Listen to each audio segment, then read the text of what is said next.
Hi everyone, I hope you're all doing well. This video is for the 2024 New Moon in Gemini, which will be on the 6th of June. If you are a returning viewer, it's actually really lovely to have you back. Now, I normally channel when I write, and so when I set up this YouTube channel, it was originally just a way for me to be presenting my written content in a way that could be viewed or listened to. The first video I did on here involved me writing my Facebook blog post and then restructuring all the content to make it into a video-friendly format. As you can imagine, that did take a bit of time. And so this time I thought I'd try something different that might make things easier for me. So instead of writing the Facebook blog post, I've just been writing notes for this video. And that's where I've done all the channeling. So this time what I'm going to do is record the video, and then I'm just going to put a link on Facebook to it. So for the Facebook followers, I guess that means the blog posts are maybe over.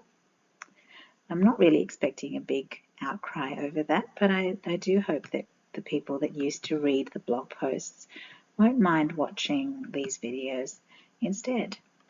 The channeling is the same, it's just that it's following a different format here. Now, the other interesting experience I had was that the other day I had an impulse to do a pick-a-pile reading. And it surprised me because I actually enjoyed making that video a lot. Now, if you're interested in those kinds of readings, I hope that you'll check that video out. But anyway, I think what I realized as a result of that was that I might actually want to do other kinds of videos on here. And if I could save time by not duplicating the content for these astrology-themed videos, I'll actually have time to create other kinds of videos. And the other thing that struck me about the video I made the other day was that it was a timeless reading. And I quite like that idea because these astrology-themed videos are always going to relate to a certain period of time, and then they probably won't be watched again. They won't really be relevant to anyone after the event has happened. Timeless readings, on the other hand, will have messages for people whenever they happen to watch the video. Unlike these videos, those ones won't have an expiry date, and so that might just mean things are a little bit more balanced on here. Yeah, so I guess this channel is already evolving, and that is exciting because I don't really know what it will ultimately look like. That reminds me very much of when I started the Serafina Joy Facebook page because I wasn't really sure what direction that would take either. In some ways, these things are a bit like babies. You don't really know what they're going to grow up to be like. You just have to kind of enjoy the process as it unfolds. Anyway, thank you for joining me today, and I hope you enjoy this video. All right, I've slipped this slide in. It's called Protection, Protection, Protection. And it's a funny one, but it is showing up as something that's important, and I think it is necessary. So you may have noticed I had an evil eye symbol on the first slide of this video, and that wasn't something I had on my very first video. After I uploaded that video to YouTube, I had an interesting experience because suddenly all of my personal readings were coming up with the message of protection. And it happened a lot. And what I think that was Spirit was trying to make me see that this is a new space where I'm sharing my energy. And Spirit was telling me I needed to protect myself on here. And that makes sense because it's a fact of life that not everyone out there has good intentions. Now, I was initially assuming that the protection messages were just something I needed to hear personally, but then when I pulled the cards for this spread, protection showed up again in the message. As this spread was something I pulled for the collective, I'm actually feeling now that this is something that everyone needs to hear, everyone who's watching this video needs to hear.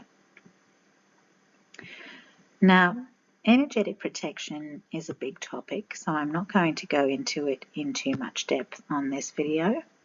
I just wanted to put this slide in here so that you guys who are watching this video can go and do the research yourself if you need to, and start taking steps to protect your own energy. So the tips that I've got here, or the little subheadings, relate to energetic cleansing and shielding, and this is something you do for you, your home, and any important workspaces. Another thing you could look into is protective symbols, and there are protective symbols that come from lots of different cultures, and they all have power, so you can, certainly use them around your house, or you could find jewelry featuring some of these protective symbols.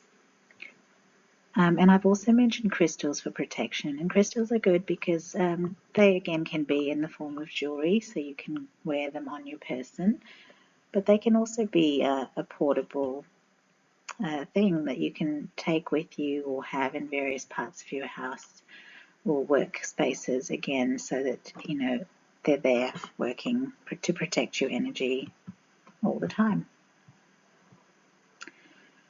Now, what I think this is all about is probably related to what's going on with the world at large. There are actually a lot of people out there who are finding life quite tough right now. Obviously, financial struggles are a common problem, but that can obviously also have a lot of flow-on consequences in people's lives. I think that if you're someone who is doing better than others in certain aspects of life, in your finances, in your career, in your relationships, and so on, then this might be something that bothers other people. It could just be as simple as the fact that you happen to own your own home, have a supportive partner, and can still afford to buy what you need and pay your bills. That might not sound like much, but I think in the current economic climate, that is enough to make you a privileged person in other people's eyes. I think it's the fact that so many people are struggling that means we have to protect ourselves. I was drawn to using the evil eye symbol, which does protect against negative energies that might be directed towards you. I'm also thinking of how my mother always used to say that it's best not to share your successes with others if you can avoid it. Everybody doesn't need to know about everything good that happens to you. My mother has always been a big believer in the evil eye, and I hadn't actually thought of that advice for a really long time, but it came to me just now, so I thought I would share that too. Perhaps it's just best to fly under the radar as much as possible at this time. That's all I'm going to say on this subject, because I really just want to get back to what the video is actually supposed to be about. But I hope it helps you. Alright, so now I'm back to the topic of this video, which is the new moon in Gemini. I will start with the astrology for this new moon, and then look at the tarot and oracle cards that showed up for this new moon spread. I like to get these readings out a few days early, just so people can have an idea of the energies to expect before the actual event. If you're more of a tarot person, you can skip the astrology section if you like. I personally find the astrology and the tarot do tend to connect with each other, but don't feel you have to listen to the astrology part if you're not at all interested in that. I will put timestamps in the description box that will be for the different sections of this video, so you can just use that to skip to the parts you want to watch.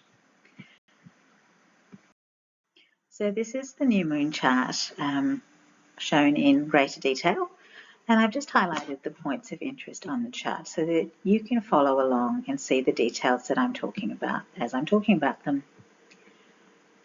Highlighted in purple at the bottom of the chart is the new moon.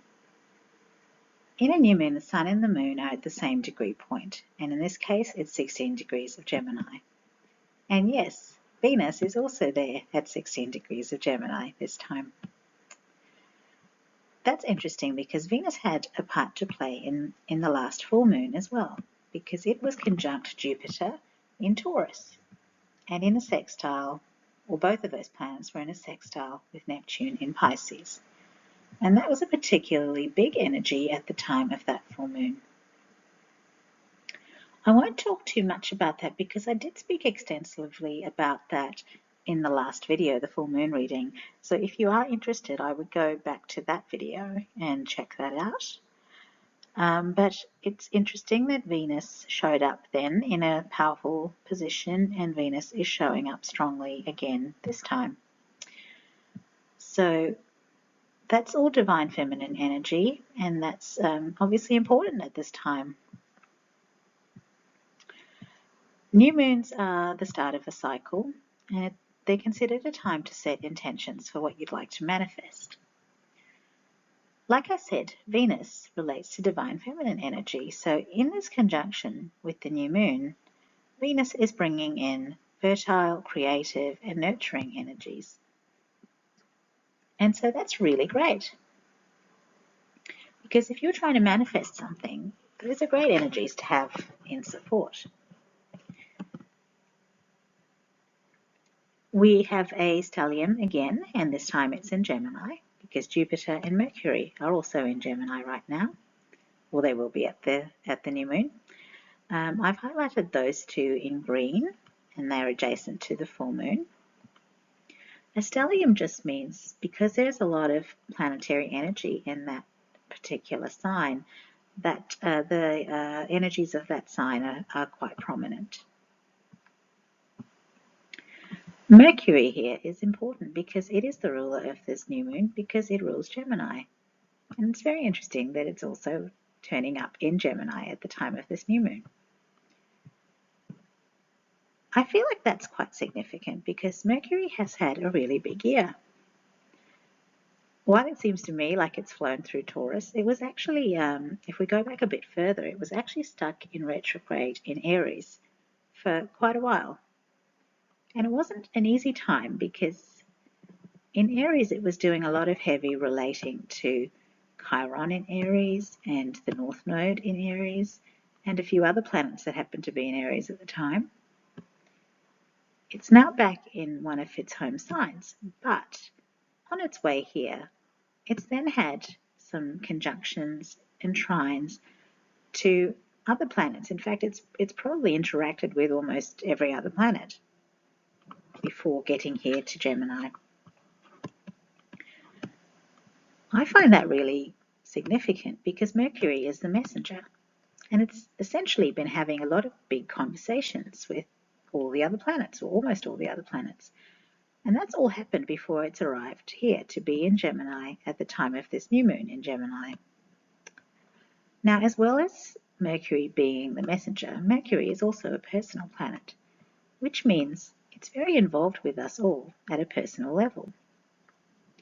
And now it's in Gemini, the sign it rules.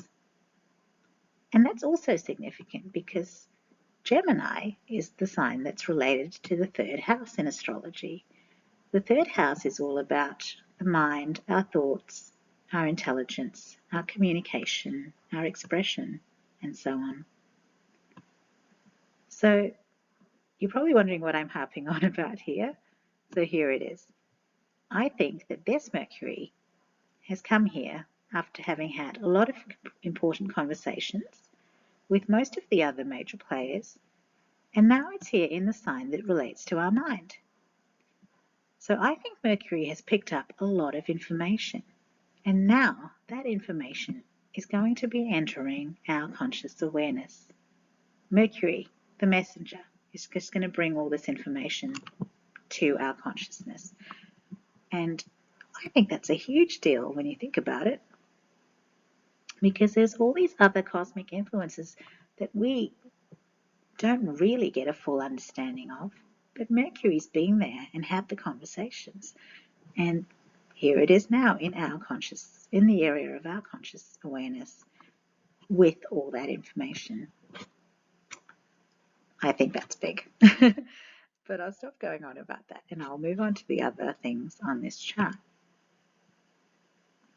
The other planet that I've highlighted in green is Pluto, which is retrograde in Aquarius. On this chart, it's at about 11 o'clock. And the reason I highlighted it in green is because it's involved again. Pluto definitely seems to want to be involved in a lot of these recent lunar cycles. Well, anyway, this time Pluto is here in a trine with Jupiter in Gemini. Trines are good. But at first I wasn't really sure what this aspect meant. Fortunately, when I did the cards, I got clarity from the cards. So I might talk about that a bit more over there because it will make more sense. The reason I was confused about this trine is because we're dealing with a Pluto retrograde, which I'd see as being about an internal transformation. And because Jupiter, while it normally brings luck, expansion, and wisdom wherever it goes, Jupiter in Gemini is actually not a happy, well, it's not a happy place for Jupiter. Gemini is the sign that is where Jupiter is in its detriment. Effectively, that means Jupiter isn't as positive in Gemini as it is in other signs. I'm not sure I know exactly why that is, but I always think it might relate to the fact that Gemini is a mutable air sign, which means it can be changeable, very rapidly changeable. It's mercurial and unstable. Gemini is also the sign of the twins, and we would say that was associated with duality. I think it would be hard for Jupiter to get a lock on what it's meant to be enhancing or helping with when it's in Gemini. And so it might actually just be enhancing the all over the shopness of Gemini, which would mean things get more erratic, more confused, more chaotic. Things might also speed up because Gemini is already a fast sign, and if Jupiter shows up and enhances that, then things get faster. So for this reason, I think this Jupiter in Gemini period might be a busy time with lots of random stuff that's pulling at our attention. I'm going to have to say that the best way to deal with that is to practice grounding. You may have ways to do that already, but if you don't, the common things that are said are to get outside and spend some time in natural environments. But I also personally find it useful to do grounding meditations. These are root chakra meditations. And you can find some good ones on YouTube where you are guided through that meditation. And they definitely do make you feel much more calm when you do them. All right, back to the chart. The other aspects in this new moon are shown in yellow. They're a little bit off in terms of degree, but not too far.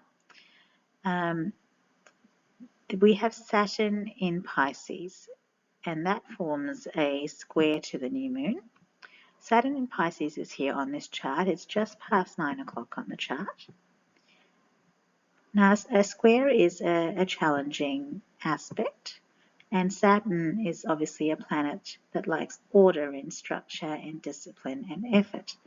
So what I think this would be is that as we're making all these intentions in relation to the new moon, Saturn might be saying, do you have a plan? What are you doing? Are you working on it?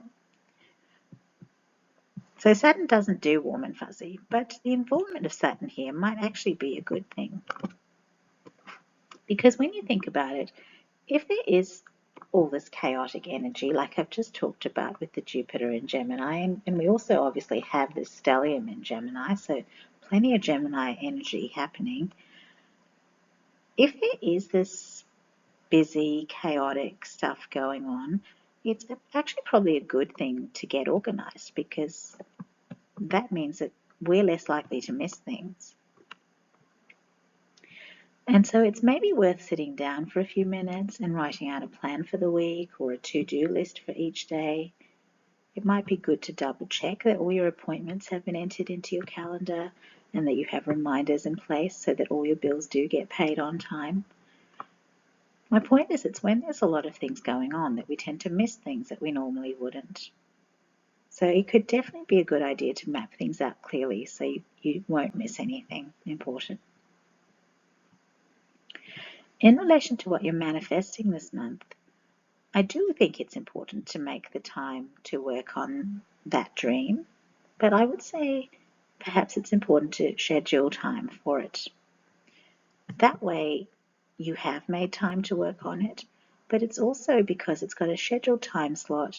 You're also making sure that it's not going to become all-consuming. You definitely don't want to drop the ball when it comes to your other important commitments and responsibilities. The best thing to do is just to give yourself, as I said, a time slot where you will work on whatever your dream is.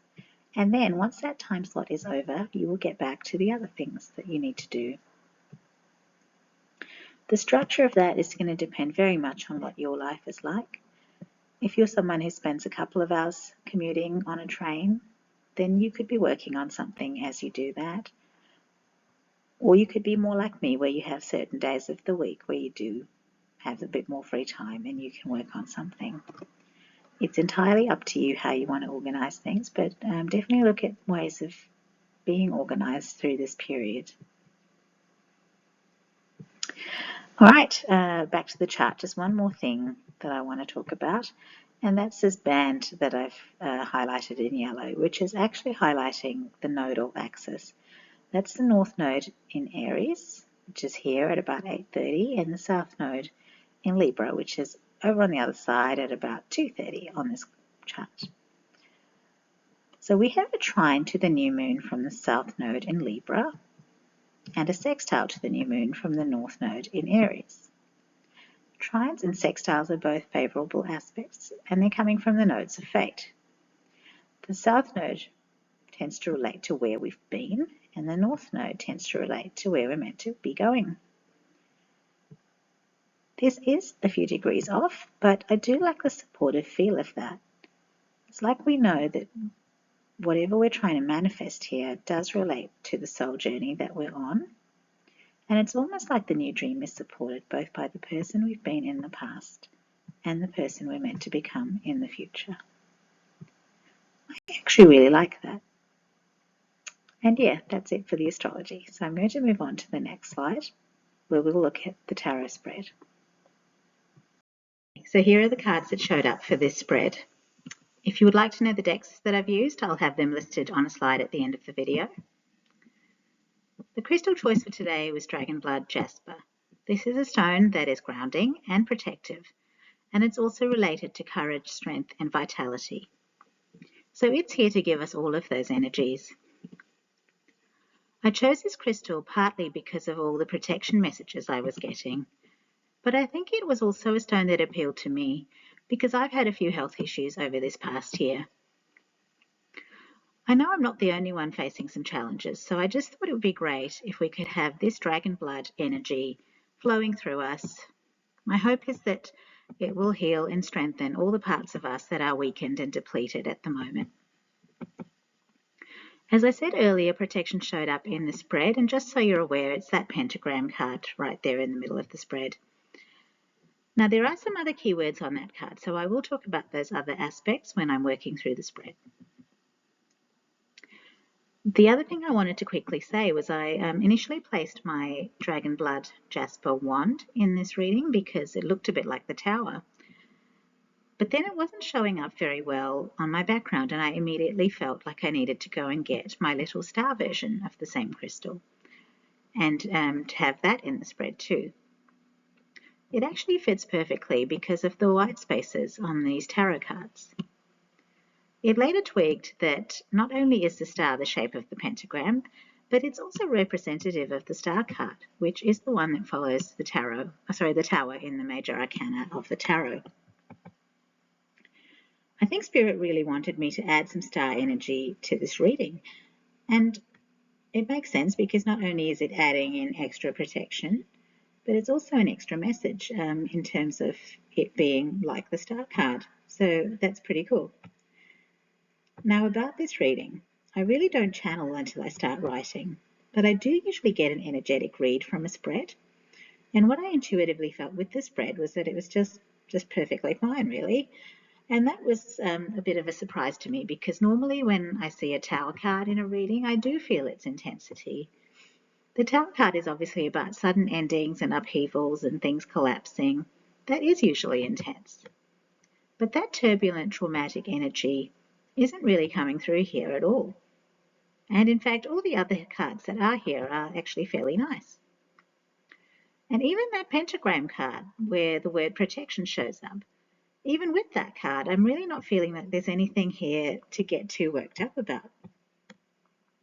I find that really interesting. Well, anyway, the Tower card at the bottom of the deck means that something will come to a sudden end, but the lack of tension here tells me that it's going to be okay. It's not going to be especially traumatic or painful, and in fact there are signs here that it might very quickly prove to be a good thing.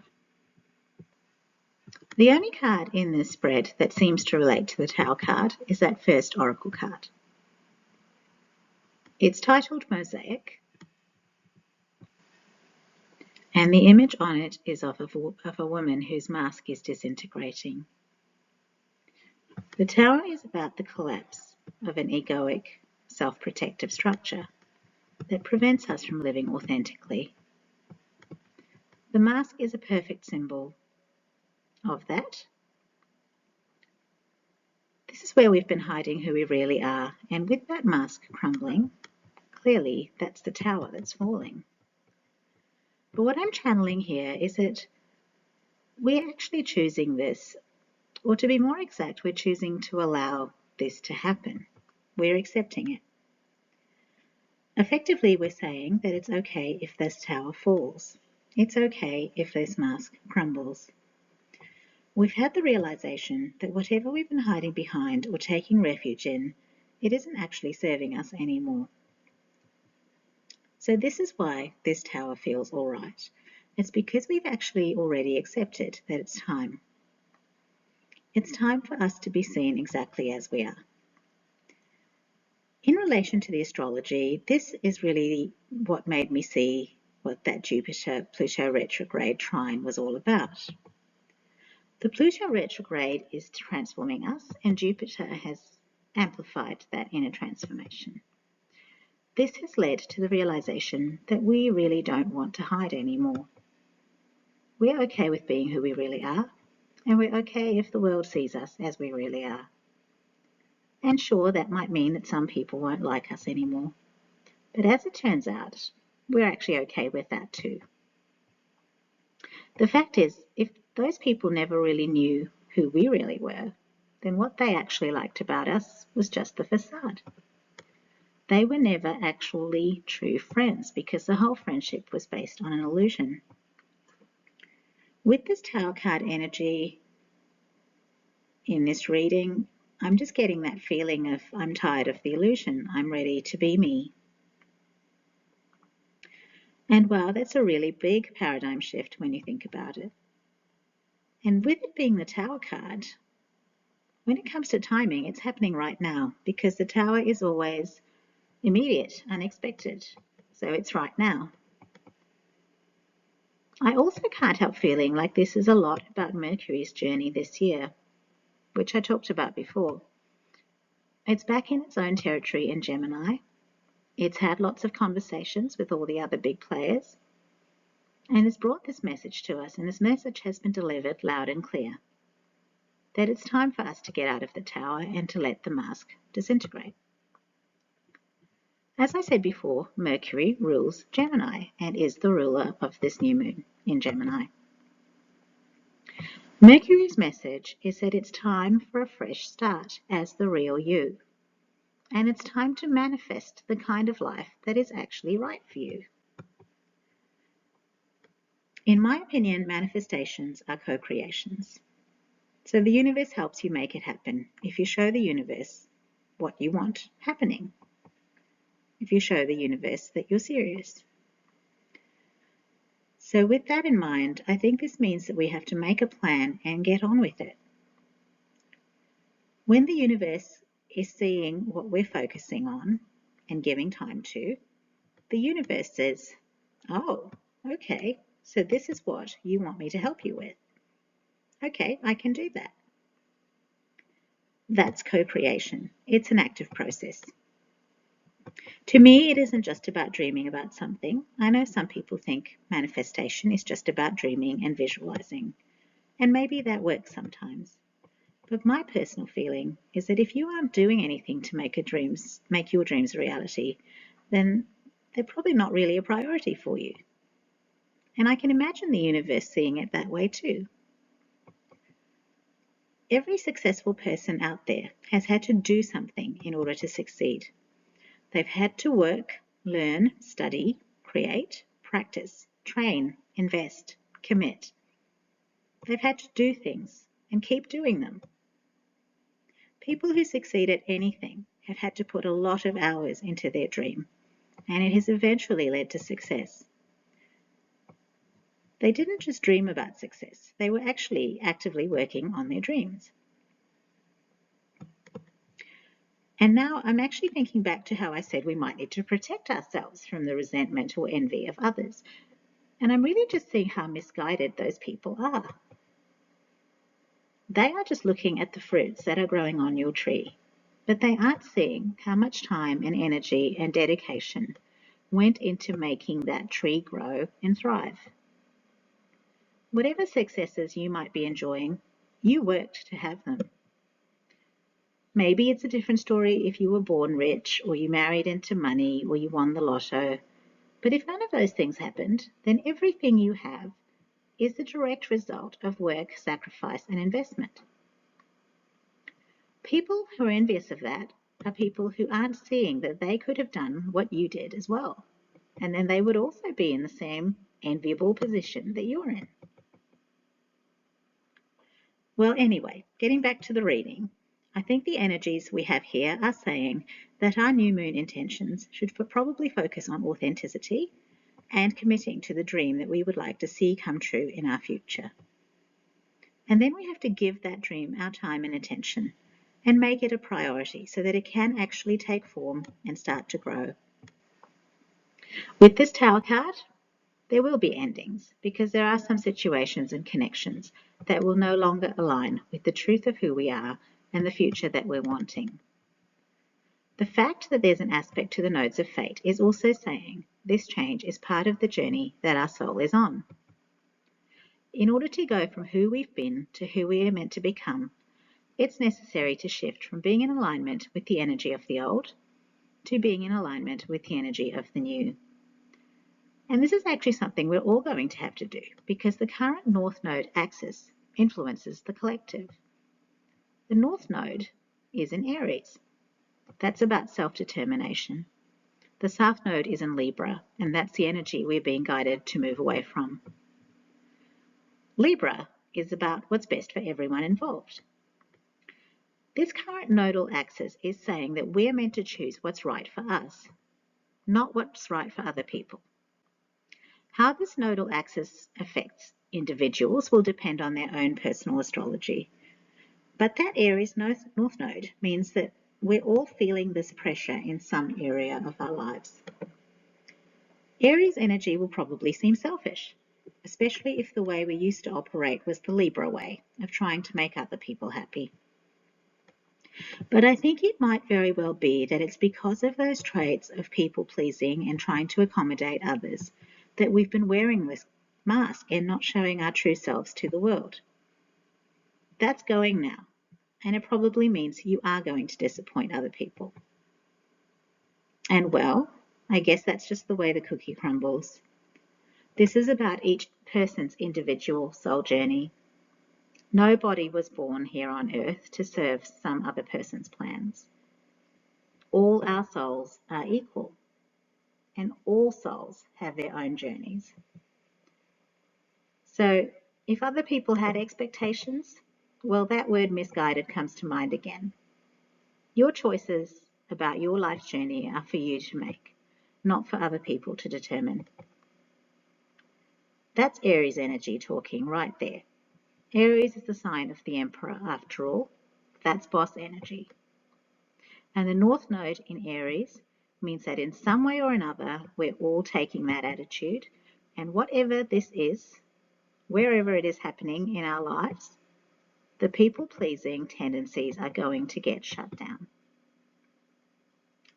It's interesting that the South Node is supporting this new moon in a trine, and that's actually a bit more impactful than the North Node's aspect, which is a sextile. To me, that's also suggesting that we're well and truly done. We're over having to play along with what other people want. We now just want the freedom to be ourselves. And this is in whatever area of life where these energies are playing out. I guess I should get back to talking about the cards at some point, right? Right, so the first tarot card is the Page of Wands. This is the intrepid adventurer, someone who fearlessly explores new territory just because it's interesting. This is Sagittarian energy, and here in this spread, this is probably about what we have to do after we've let this tower fall. It's about fearlessly investigating and exploring the interests and opportunities that we feel drawn to. Towers falling are always divine intervention, and so it makes sense that when the universe has got you out of a tower that you don't belong in, it's going to leave a few crumbs for you to follow. The new path will not be there in glorious clarity, but there will be something there to capture your attention. Something that says, try me, give me a go. And that something will actually be a stepping stone to the new. And just to be clear, the universe is never going to hand us a map with clear directions and the destination marked with an X. It just won't do that. What we will usually get is a mystery door marked with an X, and we'll be expected to just walk through it with an open mind and to face whatever the surprises are that are there on the other side. And whoops, that's actually the message on that mosaic card, which I failed to mention when I was looking at that card. The card reads, let chance play a creative role in your life. Obviously, we've been blocking chance from having an impact on our lives by hiding behind the walls of our towers. Well, now that we're out and free, chance can start to have a little play with our lives. And the other thing I forgot to say in relation to that mosaic card is the word mosaic itself makes you think of those beautiful artworks that are created from small pieces of materials. And they're sometimes broken pieces of materials. In this image, that mask is breaking into small pieces. And I'm seeing that as indicating that even though this mask or this tower has crumbled, those broken pieces are actually going to help create the new. It's almost like you'll see the tower fall, and then you'll realize that all of those individual bricks are the building blocks for your future. As someone who is an avid recycler, I love that message. It means that nothing that you did in the past was a waste. Everything that you established in your old life will still be serving you in your new life, probably just in a different way. That's just really fantastic, isn't it? The next tarot card is the Eight of Wands card, which is about rapid change and rapid progress. This is saying that things will develop quickly once this tower falls. I guess with you immediately seeing a new purpose for all the old bricks, I wonder if that's why this is so fast. The tower falls, and the new potentials actually end up right there, lying there at your feet. And so you're able to see that you had the right elements all along, but you just used them. Sorry, I just had to pause the video. I'll try and get back to where I was. So the point I was trying to make was that you had the right elements in your life, but you had just used them to build the wrong thing in the past. And now that you now know what you want to build for yourself, and these blocks are there, and you can use them to do that. So that's really great. And it means you can start building the new life straight away. The last tarot card is the Eight of Pentacles, which is about working on something with dedication and commitment. That's saying that the new path is something that you will be involved in for a long time.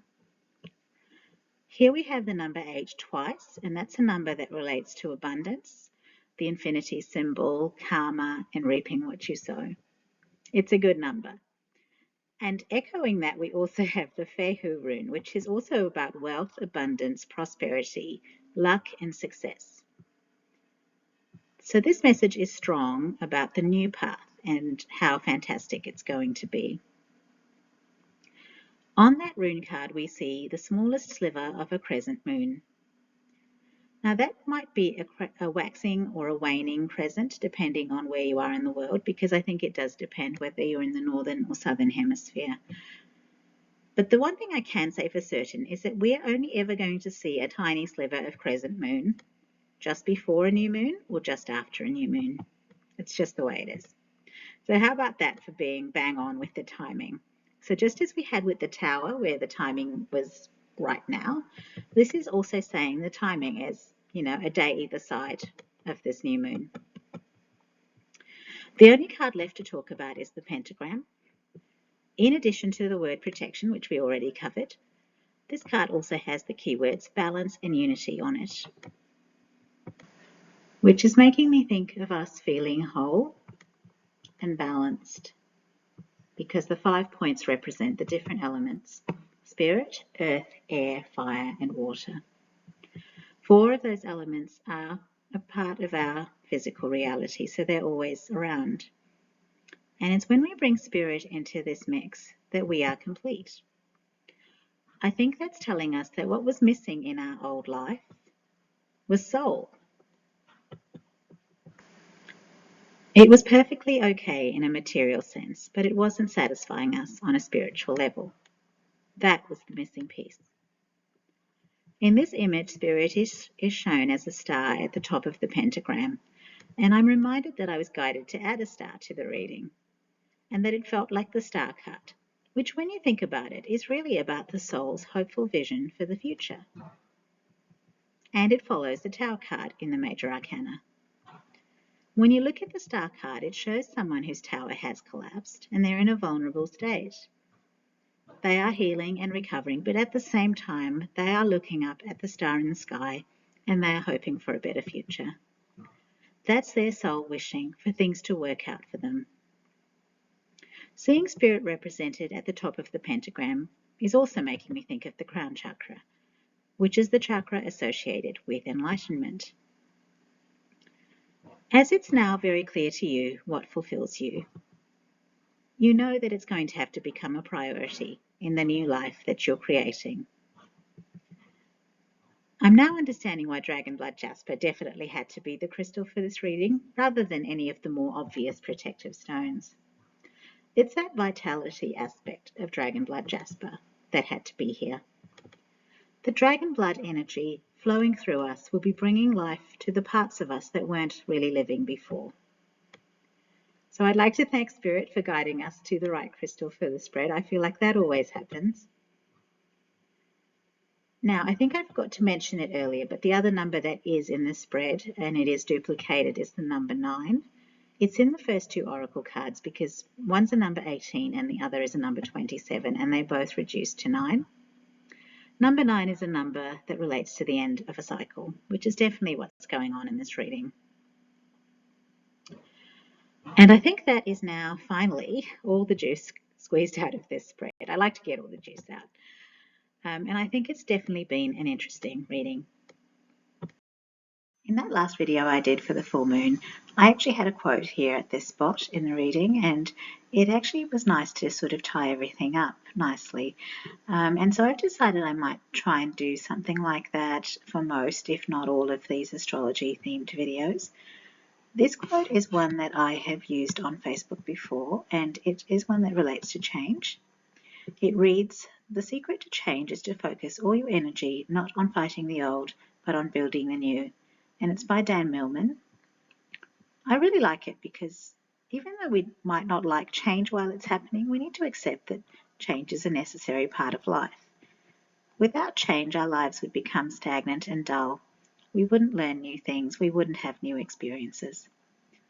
This quote talks about focusing on building the new rather than fighting the old. Change might be messy while it's happening, but as this quote says, the best way to handle it is to focus our attention on what we're trying to accomplish for the future, and to not get caught up in issues relating to the situations that we're moving away from. When you think about it, it really doesn't make sense for us to keep bringing our attention to something that isn't going to be continuing on as part of our lives anymore. So yes, focus on building the new, and don't engage too much with any drama that relates to past situations. Whatever it is you're stepping away from, just let things settle. Your new start, after all, is also a new start for the people or situations that you're moving away from. Any turbulence related to the changes will settle much more quickly if you don't engage with the drama. Everyone will just get used to their new reality and life will go on. It always does. Right, so this slide tells me that we really are at the end of the reading. I'll just go through the decks I used today. The tarot deck was the Otherkin Tarot, and the 3 oracle decks were Magic of You Oracle, Celtic Spirit Oracle, and the Witch's Familiar Runic Oracle. And as I told you guys earlier, the crystal I've used today is Dragon Blood Jasper. Finally, I'd just like to thank you for watching this video. If you enjoyed watching it, I hope that you will show your support by giving the video a like. You can also make a comment. I'd certainly love to read some of those. And you can share the video if you think there might be other people you know who might be interested in the content. If you would like to see more of my work in the future, you can subscribe to this YouTube channel and then you'll be notified of when I've put something on. If you think you might be interested in following me on Facebook or seeing what I'm doing over there, I've just on the right-hand side of the slide shown a little picture of what my Facebook blog page looks like. Obviously, your support is welcome here and there, so feel free to check both out. And that's it. I hope I will see you again next time. Thank you so much. Bye.